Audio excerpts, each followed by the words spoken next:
ঠাকুরগাঁওয়ে পীরগঞ্জ উপজেলা নির্বাচনে বেলা বাড়ার সাথে বাড়ছে ভোটার সংখ্যা। বিস্তারিত জানতে সিঙ্গারেল উচ্চ বিদ্যালয় কেন্দ্র থেকে যুক্ত হচ্ছি সহকর্মী MS সামাদের সাথে।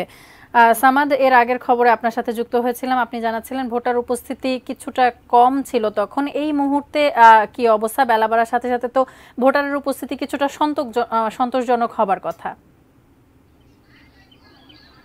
ধন্যবাদ তামান্না।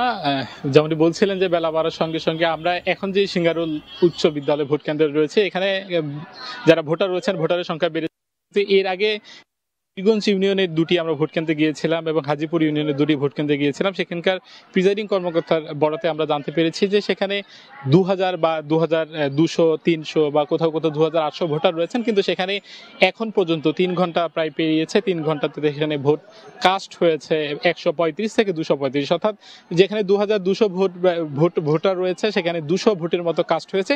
এইরকম করে আসলে প্রত্যেকটি ভোট কেন্দ্রের অবস্থা। এবং এই যে আমি যে ভোট কেন্দ্রটিতে রয়েছে, এখানে শুধুমাত্র ছিটে ফোটা ভাবে সেই সকালবেলার মতোই কয়েকজন ভোটার এসে ভোট দিচ্ছেন, ভোট দিয়ে আবার তারা চলে যাচ্ছেন। বাস্তবিক কথায় আগের মতো করে যেমনটি বলছিলেন যে ভোটারের উৎসবমুখর পরিবেশ, দীর্ঘ লাইন জুড়ে থাকবে ভোটাররা, এইরকম পরিবেশ এখনো দেখা যায়নি। তবে যারা রয়েছেন তারা কিন্তু বলছেন যে অনেক, যেহেতু এই ভোট কেন্দ্রটি একটু দূরে, তারা গ্রামবাসীরা আসছেন, একটু সময় লাগবে এবং এসে আবার তাদের দীর্ঘ সারি হবে এমনটাই প্রত্যাশা করছেন। যারা প্রার্থী রয়েছেন তারাও প্রত্যাশা করছেন এবং যিনি প্রিজাইডিং কর্মকর্তা রয়েছেন তারাও প্রত্যাশা করছেন।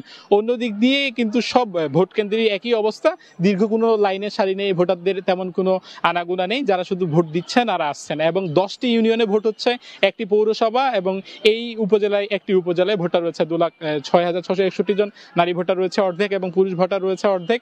এবং এরই সাথে আইন শৃঙ্খলা রক্ষাকারী বাহিনীর পক্ষ থেকেও ব্যাপক তৎপরতা রয়েছে। প্রত্যেকটি ইউনিয়নে একজন করে নির্বাহী ম্যাজিস্ট্রেট দেওয়া হয়েছে, রয়েছে র্যাব, আনসার, পুলিশ, বিজিবি সবারই রয়েছে। এবং রিটার্নিং কর্মকর্তা আমাদেরকে জানিয়েছেন তাদের সকল প্রস্তুতিও চলছে, ভোট গ্রহণও চলছে, 4টা পর্যন্ত চলবে। এখন পর্যন্ত কোনো ধরনের যে অপ্রীতিকর বা অবিশৃঙ্খল ঘটনা সেরকম কোনো ঘটনা ঘটেনি। তামান্না।